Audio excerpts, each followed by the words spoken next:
watching Chopping It Up with Roger Cador and Perry White. All right, here we go. Chopping it up with Coach Roger Cador. Hey, man, it's been a while, and we're back rocking and rolling again, getting it going. I'm Perry White. Of course, he's the man, the myth, the legend himself right here in the flesh, Roger Cador. What's up, Coach? Everything is up.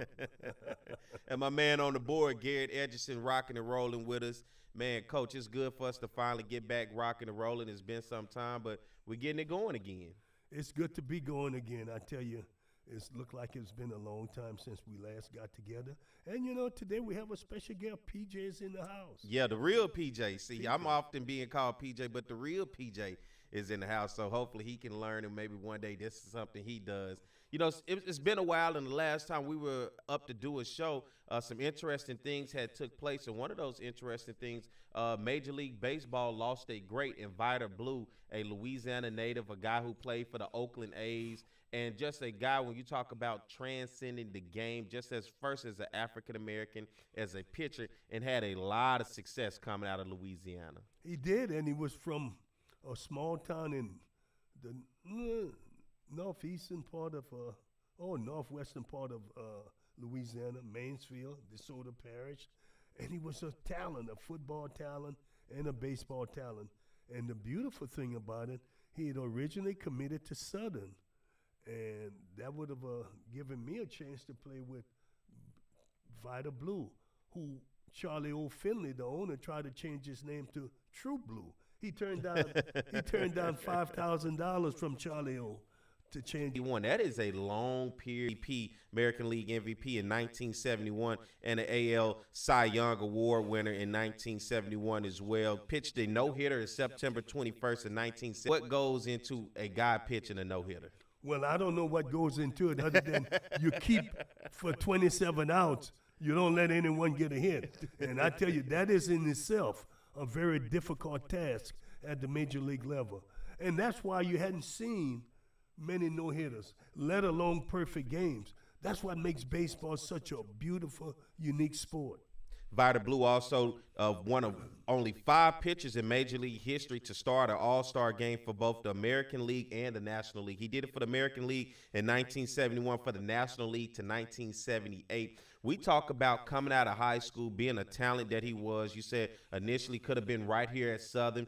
And the history of guys coming out of small towns, how hard is that to be noticed in an era of limited television, mostly coverage by radio, but these days with all the internet and the video, you can see a lot. But to come out of a small place, to have success and make it to the professional ranks at an early age for a guy like that, how hard was that during those times?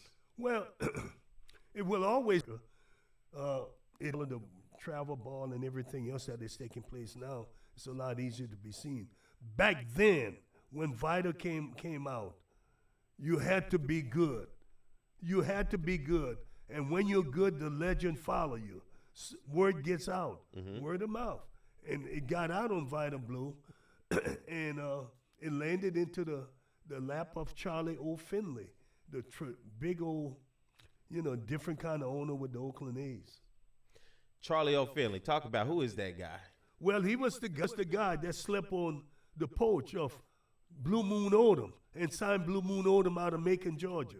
You see, he was the guy who tried to get Jim Catfish, gave him the name Catfish. He wanted to call Catfish Hunter, named Catfish, drop Jim.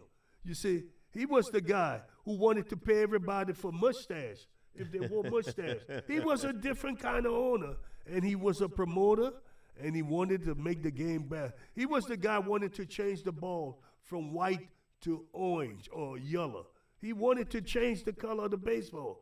That was the guy, Charlie O. Finley. That sounds like a lot of history. And you look at the success that the Oakland A's had with a guy like Vida Blue. How huge was that era? Of course, the Oakland A's these days are a vast contrast compared to what they used to be in those days. They're actually about to get ready to move to Vegas. The fan base isn't quite there like it once. But when you talk about that era of the 70s when the Oakland A's with Vita Blue, man, that was baseball, especially when you look at the tier of ball that they were playing in Major League Baseball. Well, he had some really good scouts, too. And he had Jim Holtzman, Catfish Hunter, Blue Moon Order, Raleigh Fingers. He signed Sal Bando, Joe Rudy, Reggie Jackson, and Billy North. So, and Campy Campaneris. The name go on and on and on. And the thing about it is that what he did, he was able to put all of those kids together and make a good team. But the key to all of that was the draft, the year Reggie Jackson came out of Arizona State. When the Mets had a chance to draft Reggie first, to pass on him, and he landed in the hands of Charlie O. What a lucky son of a gun. You know, and how foolish and stupid the Mets were to let that be a part of them not drafting one of the greatest baseball players, a guy who was a big-time winner. You know, he was the straw that stirred the milk, so to speak. I haven't never heard the straw that stirs the milk. Well, he said that, and he gave himself Mr. October. He said he was Mr. October. See, he realized he had to sell himself. And, you know, overall, you look at coming out of small town Louisiana, like I talked about, but when you start to look at history, when we look at the greats that have come through, but Vita Blue was just going to be one of the many greats that have come through the doors of our HBCUs, particularly Southern and Grambling in the state of Louisiana. I agree with you 100% because, remember, it was something about America. It was really rural to a large extent. America was a rural country with very few players coming out of the big cities. Remember, a lot of times kids out of the big cities didn't want to come to schools that were located in the country. A lot of historical black schools were in the countryside. And so a lot of them didn't come. So people went back home and they got kids to come back to their school. And that's how we got a lot of those kids. Coaches didn't go out and recruit them. It was people who graduated, went back home, and told them about this great player, and that's how we got many of them. You look back at those days, it was about community, quality of life in other places in which you start to lose that disconnect of what the community used to be, especially when you kept that door revolving, door open, going from small town Louisiana. In order, if you were going to make your life, had a chance to make your life better. This may not be the case today because there are the opportunities you can do without a college degree. But back then, there was no way without a college degree you could get any job that was going to pay you a decent salary. You look back, give me some names, a historical perspective of guys, even throughout the SWAC, maybe before your time and during your time, of some historical names of guys that could have went on to MLB, but they ultimately were in college and became, I guess, in their time, not the superstars of the world that we would see today, but respectfully in our realm, the superstars of the game during this time. Well, now you're putting me to the test. You know, you a coach? You don't like challenges? Well, I love challenges. I've lived a life full of challenges. That's right. My life has been loaded with it. Against all odds. Well, but the problem is, how can I remember the names of all the people? That's where the challenge come in. But no, there's been a lot of people who were, you know, back in the days, that's what they did. They went off and came back.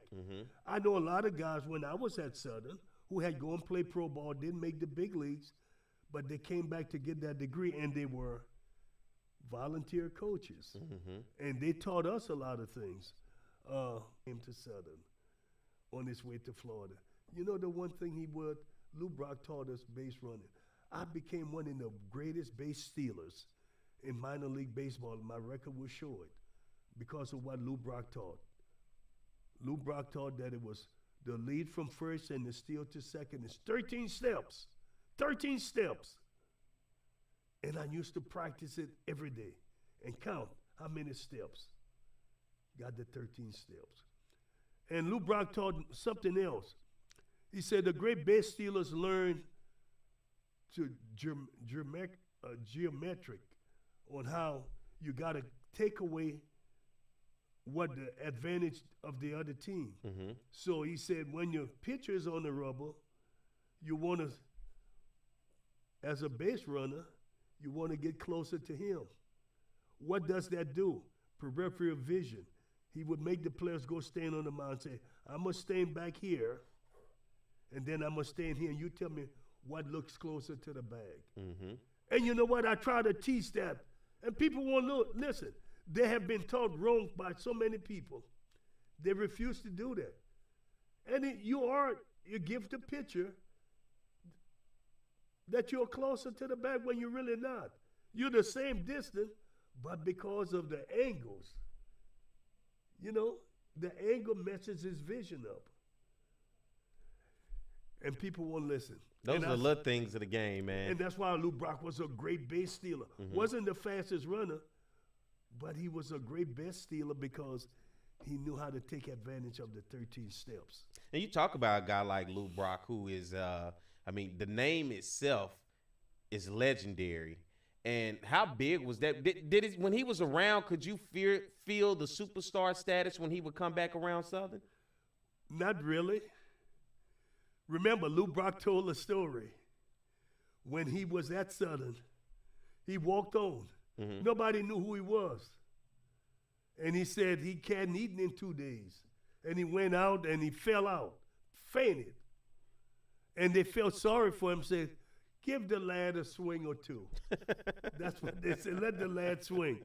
And his first 2 swings, he hit the ball out. And that's how he got a meal card, and the rest is history. Really? He only had 5 swings to prove himself. Around the conference, because I know Southern history well, especially with talking to you and getting understanding, and the SWAC has changed with the landscape so long. You talk about from the 70s to today with teams coming and going. But what are some other teams and some guys that you can remember around the conference from some other schools? Well, Grambling would be the next. Had all those great players with Rav Gar and Matt Alexander. They had so many. Yeah. They had so many. And John Jeter, Jimmy Jackson. Oh, my goodness. And I can't name them, but that President Jones at Grambling, he knew what he was doing because he could go all over the country and pick. They would send him the best players. And he had them. And they could run like you wouldn't believe. And then I'm going to tell a story that Rav Gar told me. Rav Gar played 16 years in the big league. Said they had so much speed, and Press was coaching third. And it was a tight play at home. With the player sliding into home, the Press slid into home also. And not into where the base was, but in the dirt area. Yeah. And he got up, brushed himself off, and looked. It's not that way anymore. What did you think as the eras went on, did you start to see the change of coaches like that, including yourself, where it started to change to something a little bit more different? Well, I didn't want to ever change it because I love what it was all about. Mm-hmm. But the NCAA and white coaches changed things. They didn't want entertainment as a part of the game. They throw at these superstars. We were mentioned by the NCAA as my players singing too much in the dugout. I wanted them to sing. I thought it was beautiful. What they mean singing too much? What was the problem? They didn't want it. Oh. That's the NCAA. But I thought it was a beautiful thing. I heard some beautiful chant coming out of that dugout. I was in the third base box and it would hit me. I said, man, this is really nice. Uh-huh. And that's the kind of guy I was. I'm not crazy. If something sounds nice, I want to hear it. And the creativity of chants, too. The creativity, yeah. The chant, man, is just beautiful. All right, let's get ready to take a break. We'll come back and we'll continue the conversation, the more chopping it up with Cador. I'm Perry White. He's Roger Cador. I'm my man on the board, Garrett Edgerson. We'll be right back after this, all right? Some Baton Rouge business travelers travel out of Baton Rouge. Some don't. The ones that do know BTR is all about being closer, more convenient, with non-stops and short hops to anywhere their business takes them. They also know not flying BTR means more traffic, longer lines, and wasted time. So if it's about going from driveway to runway with a lot less highway, isn't it about time you flew BTR? Baton Rouge Metro Airport. It's about time.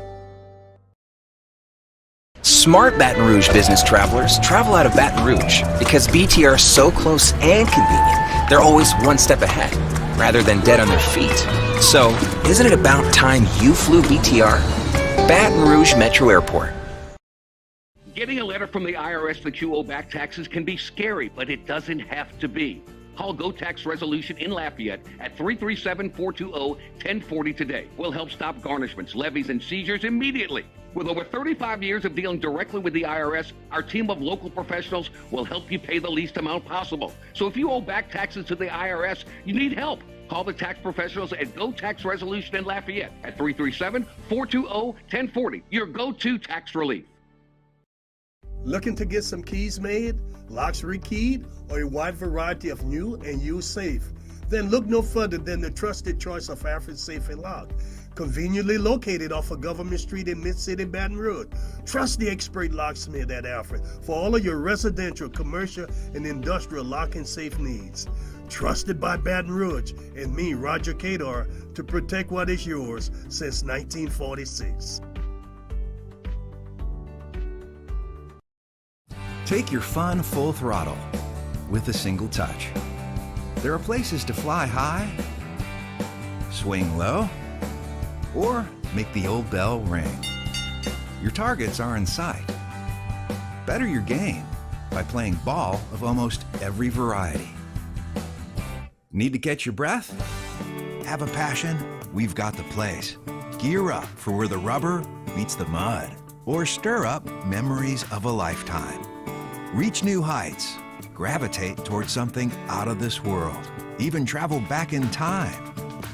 You might like a little drama in your life, or get in touch with your inner nature lover. Release some pent-up energy while you're at it. There's plenty to do beyond the swing sets. Breck, we're more than a playground. Hey, Coach Roger Cador here. There's something about teamwork that brings the best out in any business. When I need a tow, I call Roadrunner Towing. Roadrunner's 4 generations strong and homegrown right here in Baton Rouge. Thanks, Coach. There's no job too large or too small. Call Roadrunner for quick, reliable, exceptional service. We don't want an arm and a leg, we just want your toes. And remember, take time each day to be a blessing to someone. Thank you. Some Baton Rouge business travelers travel out of Baton Rouge. Some don't. The ones that do know BTR is all about being closer, more convenient, with non-stops and short hops to anywhere their business takes them. They also know not flying BTR means more traffic, longer lines, and wasted time. So if it's about going from driveway to runway with a lot less highway, isn't it about time you flew BTR? Baton Rouge Metro Airport. It's about time. Smart Baton Rouge business travelers travel out of Baton Rouge because BTR is so close and convenient, they're always one step ahead, rather than dead on their feet. So, isn't it about time you flew BTR? Baton Rouge Metro Airport.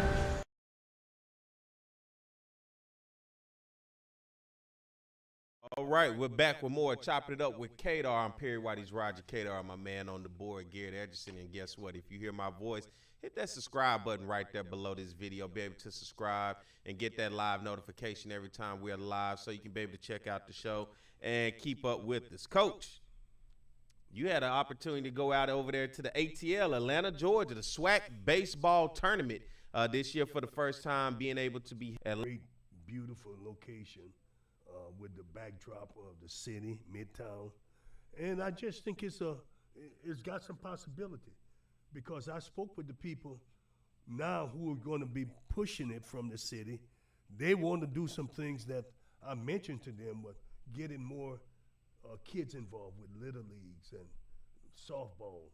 and getting those kids to the Florida A&M versus Texas Southern. Florida A&M getting the victory 9-1 over Texas Southern. And then Southern comes into the fold against Bethune-Cookman. Both teams were the 2 seeds coming out of their respective divisions. Southern getting the victory against Bethune-Cookman 4-2. Alabama State, big bad Alabama State, who seemed to have been the favorite in this tournament, took on Prairie View in that game 3, getting a big victory, 11-1. And then Grambling State, the leaders out of the SWAC West, who won the SWAC West division title of the regular season, took on Jackson State, won 8-7. That was day 1. You come into day 2, Prairie View taking on Texas Southern. They sent Texas Southern home in an elimination game 9-7. Bethune-Cookman and Jackson State in one hell of a game, coaching an elimination game. Bethune-Cookman wins that game 12-11. Hard-fought game for Bethune-Cookman against Jackson State, and that will get the victory 9-8 against Florida A&M. And then the Bayou Classic on the diamond. Southern and Grambling, you was talking about the history of Grambling and as well as the history of Southern. Grambling getting the victory 7-3 over Southern, putting Southern in that elimination bracket. You come to day 3. Prairie View and Florida A&M. Florida A&M gets the victory 1-0, sends Prairie View home in that elimination game. In a game that I really had a lot of respect for Bethune-Cookman, especially late. They found themselves behind in this game, but found a way to get it done against Southern in an elimination game, getting the victory 10-6 over Southern University. And then the heavyweight match, Florida A&M and Alabama State. These 2 teams have met about 10 times this year. Florida A&M found a way to get Alabama State out of there, putting Alabama State in a tough situation. Florida A&M 8, Alabama State 6. And then Bethune-Cookman and Grambling State in an elimination game. Bethune-Cookman, Florida A&M against Alabama State. Once again, Florida A&M gets it done, 8-4. Grambling State and Bethune-Cookman. Bethune-Cookman, the bats really got the rolling in this one, 14-4 against Grambling State. And then in a matchup for the SWAC championship, 2 new programs. And you talked about this during your broadcast of the game. You look at Florida A&M and Bethune-Cookman. Both programs just joined the SWAC just 2 years ago. And Florida A&M, Bethune-Cookman, newcomers coming out of the Mid-Eastern Athletic Conference, the MEAC, met for the SWAC championship, and Florida A&M getting the victory over their rival. Bethune-Cookman, 2 rival schools for the SWAC championship, 9-6. And FAMU wins their first SWAC title ever. Well, and I think teams better watch out for baseball in the SWAC, and possibly could be watching for football. Let me tell you what is going to happen with Bethune-Cookman and FAMU in baseball. They have advantage that with the junior colleges and all the baseball that is played in Florida. Now, Texas have the same advantage, Prairie View and Texas Southern, but I think those 2 teams are unique, different, in that they can get the Latin American players. They got the Puerto Rican, the Venezuelans, the Dominican kids, and who families have situated in Florida, and those coaches can either go to Puerto Rico and get those kids. So I think they have an advantage there. And the reason I said it is because the kids who come from the Hispanic background, they are taught the baseball from knee high, and they are taught properly by former big league players. And they learn, those kids are disciplined, and they want to play baseball. You had the chance to do the calls of each game with Santoria Black and Charles Edmond, as well as Charles Bishop out on the side. Man, to be able to call the games, and I love the perspective. I was texting you through the games too. But to be able to tell your perspective, not just from an analyst standpoint, in which the game kind of falls a lot into the analyst, but from a coaching perspective, man, you were seeing a lot of good information that I think the average viewer from a coach's perspective wouldn't even understand, because you talked about guys getting on base. You talked about the percentages of leading off, and then it got a guy on step for you to see the game from all of those perspectives with different teams. Well, everything was coming pretty natural to me, because then when I was as a coach, I saw things. I was able to see things before they happened. And not a lot of people, it has to happen before they could see it. But I could visualize things. And some of my players would ask me, how did you know that, Coach? Well, I'm just saying what I see. And, so I'm able to see things as they are, a little different than most people, and then be able to put it in words that I can give it back to the listening audience. One of the things that you saw in terms of the pitchers, guys trying to throw too hard. You said, man, slow it down, adjust, and just get it right in where it needs to go. You saw a lot of guys just trying to overthrow and getting their pitch counts high for no reason. That's right. And the thing is, by trying to overthrow, you don't really throw any harder than you can throw anyway. And by just throwing within yourself, stay fundamentally sound, you'll be able to throw more strikes and get more outs. You'll be surprised. And I kept saying about batting practice. If you come to batting practice and you watch batting practice, this is batting practice, man. They're going to miss some of them. If you hit location, you're really going to get them out. So it's a selling job of trying to get people to understand what they can help them to be successful. And you talked about the outfielders as well. You saw a lot of times the outfielders were too deep. And you said, man, these guys aren't power hitters like that. Bring those outfielders in and give yourself a chance before you have to run up and try to make a play and let the ball get behind you more so than being in front of the ball. I talk about percentages a lot. The odds are that it's about a 10 to 15% where balls are going to be hit over your head. So that tells you if it's 80-some% of the time, it's going to be hit in front of you. That's how you play the game. It's not that difficult. And certain little guys are who they are. I know a lot of them get angry when I say it, but how else can I explain to the people? You got a little guy hitting, and he's not going to hit the ball over your head. See, people get angry and say, what are you talking about? He's a little guy. But I'm telling them, you know, I'm not being negative. If you're 5'6" and 150 pounds, not many 5'6", 150-pound guys going to drive the ball over your head. So you play the percentages, okay? Give them that 10. Boy, if you're gambling, you wouldn't mind winning 85% of the time. I would not mind winning 85% of the time. There you go. That's the same thing. This is why I kept saying we're playing with house money here. I kept mentioning when you walk them, but I kept mentioning it because I wanted to let people know how important it was. You don't want to walk the leadoff hitter. And that happened a lot because it goes back to those pitchers overthrowing, trying to put a lot of heat on the ball when they just slow down and adjust. And that's when I became a fan of Bethune-Cookman. If you watch Bethune-Cookman and Southern in that elimination game, Southern found a way to claw back into it. But Bethune-Cookman found themselves behind the 8-ball, and they did exactly what you said. And that's when I was like, man, it's good to hear Coach's perspective because Bethune-Cookman's coach went out there. He calmed his pitcher down who had put him in a tough situation. He started to throw those strikes, and he put them back in a position where when they were on offense, they had an opportunity to hit the ball. And Bethune-Cookman is not the fastest team in the world because I know you talk about stealing bases and base runners. Very slow. Very slow. But they can hit the ball, and they're efficient when you need them to hit. Well, they didn't try to overswing. See, they stayed within themselves. They stayed toward the middle of the field. And they enjoyed quite a bit of success, and that's why they were in the championship game.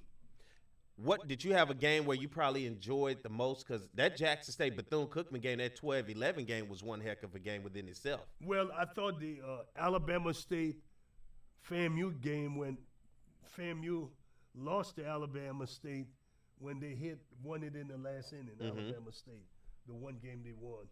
I thought that game, because Alabama State, Bethune-Cookman had the game, and that could have been the dagger in FAMU's heart. But they were able to overcome it and win. The next day, beat Prairie View 1-0, which was a terrible game. 1-0. What was up with that terrible game, Coach? Well, it was neither team played with any energy. Yeah. You know, it was, no energy. And they're just fortunate they scored one run and won the game. You look at Alabama State, of course, was the favorite. FAMU, Bethune-Cookman both found a way to get it done. But when you look at the tournament overall, what team was you most impressed with? Well, Bethune-Cookman, I like their balance. They were balanced. But I like Alabama State. They had really good players. They were the best team there. They just didn't win. And I talked with Coach Crenshaw at Southern, and I told him I thought that, they just didn't make adjustments. They were late on fastballs. And if you're going to win, you got to hit the fastball. You can't win trying to hit a curveball. Yeah. And they miss too many fastballs to win. And you were talking about also, especially when it comes to Southern, the use of the bullpen. Yeah. I did mention it to him. I said, tomorrow's not given. Why didn't you go to the bullpen? Find out his top guy had mono. And he was dead, and he couldn't, and he didn't have anybody. You know, this is why I kept saying when people say, oh, I got 4 arms or 6 arms. If they got them, why didn't they use them? That's right. You got me? They didn't have them. They might have arms, but they're just hanging on somebody's body. They're not pitchable arms. What did you think overall with the tournament crowd in Atlanta? The crowd had a lot of energy. Again, I'm thinking we can do better because, and I think the commission wants me to be more involved in that. He did mention he wants me to get involved in that. I'll get the people in there. It's not that hard. It's not that hard. Because you got to believe. Yeah. You got to believe. Next year, Coach, I want to join, man. I want to get on the broadcast staff, man. G, what's up? Hey, we could go. Coach, do you think Atlanta is too far away from everybody's fan bases? No. They enjoyed it. The fans who came enjoyed it. And when you got Atlanta really worked for FAMU, worked for Alabama State, it worked those were the 2 schools the closest. And but it worked pretty good. I just think it's a great city. We could put it other than Baton Rouge, nobody's gonna show. You know where else you play it? Other than Baton Rouge, no one is coming. So it ain't like it's too far away. It's you know, people just not gonna come. A lot of people were able to fly into Atlanta, which people didn't know. See, because they had good flight. You got a lot of airline flies in there. You got good prices. You got me? And now people can plane in years coming. They can plane. They can get that $100 round trip ticket. They can't do that nowhere else. You know, I look at the SWAC baseball tournament. What all cities over the years you've been coaching that this thing has gone to? Can you remember? Yeah. Alexandria, Fort New Orleans. Yeah. And then Baton Rouge. The only one that was successful was Baton Rouge. I like New Orleans. Well, I like New Orleans too. But, you know, you can't do what we want to do there. If you bring a broadcast, you don't have, you can't do it. It's not big enough. And I know a lot of people did complain about Wesley Borough Stadium in terms of the size of the stadium as well, especially when you look at the field itself. No, it's not a problem. Yeah. It plays fair because the wind is blowing in sometimes. Yeah. Off the lake. The lake. Yeah. So off the lake. all those places that you've named as a coach and now as a commentator, you like Atlanta more than all of them. Well, because to do what you want to do for the press, for the telecast, to do all the things you need done, it's got it. Did it seem like the city of Atlanta, when it comes to the news and everything around it, was newscasters from the local news out and paying attention?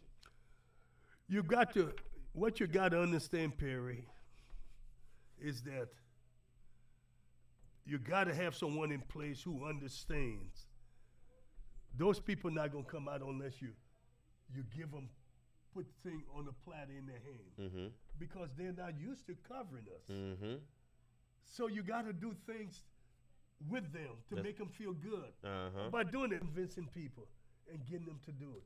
You can't just send them an email on one time. You gotta create a love affair.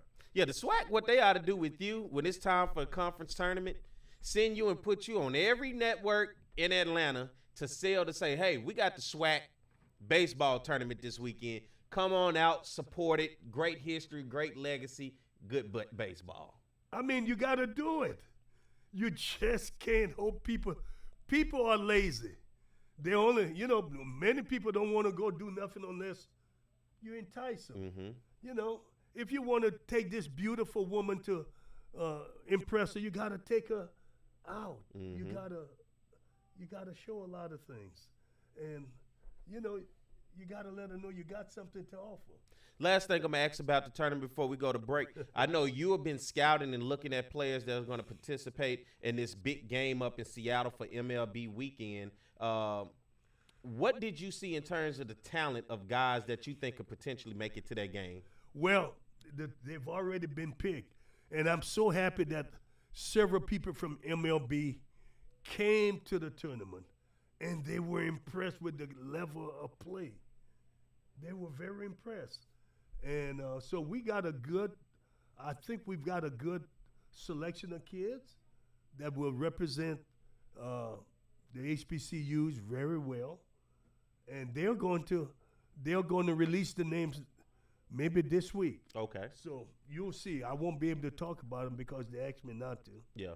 So, but with the talent overall with some of those guys, you're okay with what you saw? I'm okay with them. Okay. Because we had some major league scouts also picking. Good. Who saw kids play. Well, I hope those guys get an opportunity to really showcase that talent, especially during that MLB All-Star time, and especially in the game branded the way that it is. So let's get ready to take a break, and when we come back, we'll continue the conversation and get ready to end it out here. We're chopping it up with Cador. I'm Perry White. He's Roger Cador, my man on the board, Garrett Edgerson. Some Baton Rouge business travelers travel out of Baton Rouge. Some don't. The ones that do know BTR is all about being closer, more convenient, with non-stops and short hops to anywhere their business takes them. They also know not flying BTR means more traffic, longer lines, and wasted time. So if it's about going from driveway to runway with a lot less highway, isn't it about time you flew BTR? Baton Rouge Metro Airport. It's about time. Smart Baton Rouge business travelers travel out of Baton Rouge because BTR is so close and convenient, they're always one step ahead, rather than dead on their feet. So, isn't it about time you flew BTR? Baton Rouge Metro Airport. Getting a letter from the IRS that you owe back taxes can be scary, but it doesn't have to be. Call Go Tax Resolution in Lafayette at 337-420-1040 today. We'll help stop garnishments, levies, and seizures immediately. With over 35 years of dealing directly with the IRS, our team of local professionals will help you pay the least amount possible. So if you owe back taxes to the IRS, you need help. Call the tax professionals at Go Tax Resolution in Lafayette at 337-420-1040. Your go-to tax relief. Looking to get some keys made, locks rekeyed, or a wide variety of new and used safe? Then look no further than the trusted choice of Alfred Safe and Lock. Conveniently located off of Government Street in Mid-City, Baton Rouge. Trust the expert locksmith at Alfred for all of your residential, commercial, and industrial lock and safe needs. Trusted by Baton Rouge and me, Roger Cador, to protect what is yours since 1946. Take your fun full throttle with a single touch. There are places to fly high, swing low, or make the old bell ring. Your targets are in sight. Better your game by playing ball of almost every variety. Need to catch your breath? Have a passion? We've got the place. Gear up for where the rubber meets the mud, or stir up memories of a lifetime. Reach new heights. Gravitate towards something out of this world. Even travel back in time. You might like a little drama in your life, or get in touch with your inner nature lover. Release some pent-up energy while you're at it. There's plenty to do beyond the swing sets. BRAC, we're more than a playground. Hey, Coach Roger Cador here. There's something about teamwork that brings the best out in any business. When I need a tow, I call Roadrunner Towing. Roadrunner's 4 generations strong and homegrown right here in Baton Rouge. Thanks, Coach. There's no job too large or too small. Call Roadrunner for quick, reliable, exceptional service. We don't want an arm and a leg. We just want your toes. And remember, take time each day to be a blessing to someone. Thank you. Some Baton Rouge business travelers travel out of Baton Rouge. Some don't. The ones that do know BTR is all about being closer, more convenient, with non-stops and short hops to anywhere their business takes them. They also know not flying BTR means more traffic, longer lines, and wasted time. So if it's about going from driveway to runway with a lot less highway, Isn't it about time you flew BTR? Baton Rouge Metro Airport. It's about time. All right, we're back with more Chopping It Up with Cador. Of course, I'm Perry White. He's the legend himself, Roger Cador, my man on the board, Garrett Edgerson. Us three having it rocking and rolling this morning as we get ready to end this thing out on Monday. And if you hear my voice, please hit the subscribe button right there underneath the video so you can get the notification every time we go live. Coach, as we get ready to end this thing out, I have to bring up a guy who I just saw.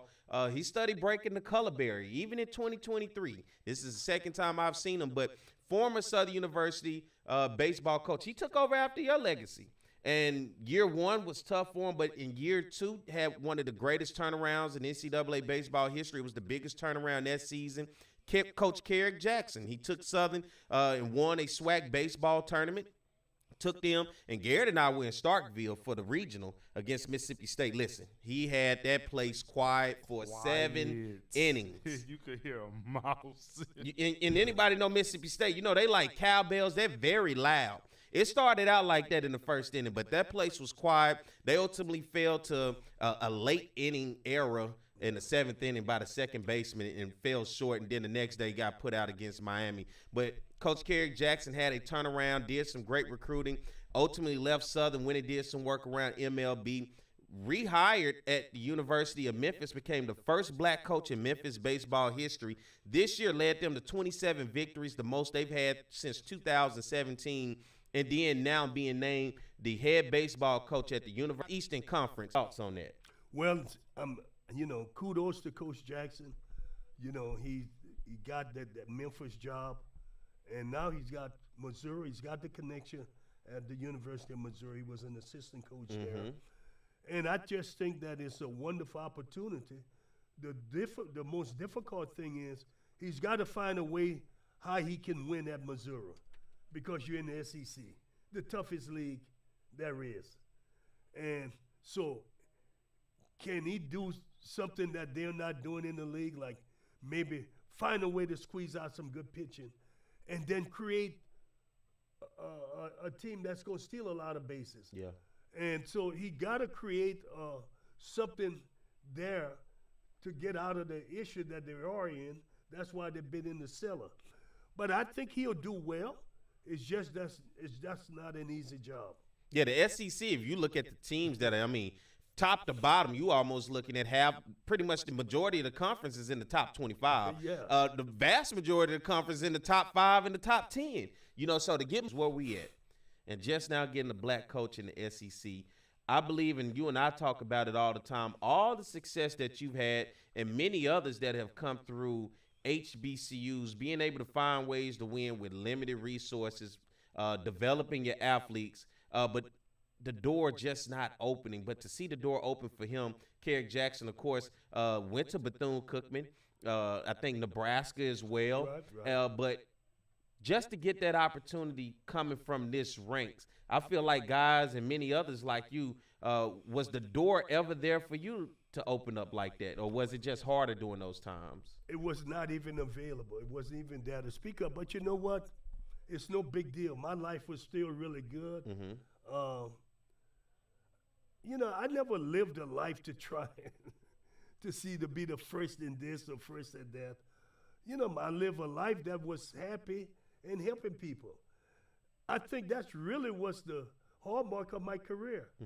And trust me, I don't want to ever be in the position that he's in, thinking that I should have had the opportunity. I had my opportunities to do what I did at Southern, and I did them to the best of my ability. If Carrick gets the financial support, I'm thinking he can maybe make some noise. Yeah. He's a guy where day one, when he got to Southern in his introduction speech, first thing he said, and it was something that I liked and I fell in love with, that you normally don't hear from coaches that join this league. And first thing he said is, I'm trying to take this team to Omaha. And so often I hear coaches around this league, when they get in, the first thing they mention is just the SWAC, trying to win a SWAC championship. But he understood that, but he also understood there are things that far greater. For a lot of coaches in this league, SWAC championship seems to be the end of the season. But for him, he was saying that's the beginning of the season. We did what we need. It's time to keep it going. And that's what I really like, the expectations that he had and that he was willing to push and take this thing to another level. Well, remember, they only give, or they maybe don't even give the coaches in the SWAC enough to even win. So we had the same expectation when I was coaching to be successful. So it's all good. Carrick is in a good place. He's motivated. He had two people. The AD is a black lady, and the person he hired as an associate helped brought him to Memphis. So he bringing him to Missouri. So I think he's in the right place. He's going to get the support, and he's going to make some noise. I hate Southern lost it, man. I really do, man. I thought, especially following it, it's not easy to follow up behind a guy like Roger Cador, a Hall of Famer, and everybody has these expectations. We got to have this. We got to do this. It's got to be this. It's got to be that. And he was able to come in level. But at the same time, when you start to look at, because you said this during the SWAC baseball tournament, the first thing when you talk about supporting the program is investing in a good pitching coach. Yeah, right. And then you build your way out of that. Right. And so now you start to see he's at a place where he's going to probably have the support in terms of building the staff. But when you look at our programs, how tough is it when you don't have that support to get just the simple essentials when it comes to your staff to develop your players? Well, they don't understand. Remember, they're just not going to do it because that's not a big pie at the end of the rainbow where they can get their money back. Yeah. So they're not going to. Now, he's going to be able to do that because they know at Missouri, if they want him to win, they got to give him the necessities. I like that, man, and congratulations to you, Coach Carrick Jackson, and for the accomplishments. I mean, you moved around, and you don't see it that often where a coach comes from our level and ultimately gets a chance to get to the top. The other thing that's going to hurt the coaches in the SWAC from getting, the NCAA is making it mandatory. Really? Yes, that's mandatory. So now they're not going to, they're having trouble finding the money to do that. So why would they give him money to high personnel now? I want to have this conversation with you before we get, because this is a conversation that the more I think about it. So we put a lot into football. When we talk about HBCUs, let's take Southern, Grambling, and many others where we're paying our coaches $200,000-$300,000 a year. But when you look at what they're able to compete for, it's not able to compete on a national scale because we don't compete in the playoffs against the other teams. We compete for our SWAC championship in football, and then we go to the Celebration Bowl. But in every other sport, you're able to compete for a national title. And when I look at the closest opportunity for us to be able to get on that scene where I think when you talk about marketing and branding and to help recruit for your institution, it is baseball and it is men's basketball. Do you think when it comes to that we should possibly start to reevaluate where we're putting all of these resources? Because we put a ton into football. But football is going to be what it's going to be. You're paying these coaches more than the coaches that are probably going out winning national championships on the FCS level. But your best opportunity to boost and build your program is going to come from those other sports like baseball and baseball and basketball, where you're actually on the same stage with everybody else. And you've seen it with the smaller schools when they get an opportunity to get on that stage, it does wonders for their institutions. You'll go broke if you play for a championship at West Southern Championship, because you gotta foot all the costs. There is no benefit. Yeah. Southern doesn't want to play for no championship at the FC because they're gonna send you to Montana. Well, I'm not talking about the football. I'm saying we invest so much into the football that maybe we would you're paying a coach $300,000 to go win a Celebration Bowl, but your baseball coach and your basketball coach got I won't say a better chance, but the opportunity to be on that national stage goes beyond and being in that bubble of just the SWAC and the MEAC. I got you. Yeah. Well, it is what it is. Football is still pays the bill. Yeah. They make some money, and if you can win in your conference, you can make some money. Southern can, and Jackson can, and maybe one of the Alabama schools. Can baseball be profitable for a SWAC school? No. No. Pipe dream. Leave it alone. Leave it alone. All right, I'll leave it alone, and I'll leave it at that. There you go. Thank you for keeping it real. Nobody better to keep it real with me than the man who did it himself, Coach Roger Cador, man. Been a great show today. Glad we got things back going. My man, Garrett Edgerson, hey, he going to make sure this thing going to roll, whether it's with the sound, the internet, the technology. So, G, we thank you for all that you do. I got my son in here. That's the real PJ over there. He always called me PJ, but that's PJ. PJ is a good man. trying to get him there one day, Coach. Trying to get him there one day. And I'm Perry White. I'm Big P. I'm Perry Senior. So thank you, Coach, for coming in as always. Garrett, as always. There we go. And for you guys out there, as always, man, like I said before, hit that subscribe button. Subscribe every time we go live. We'll be back next week and do this thing again. So we thank you guys for tuning in. We'll catch you next week.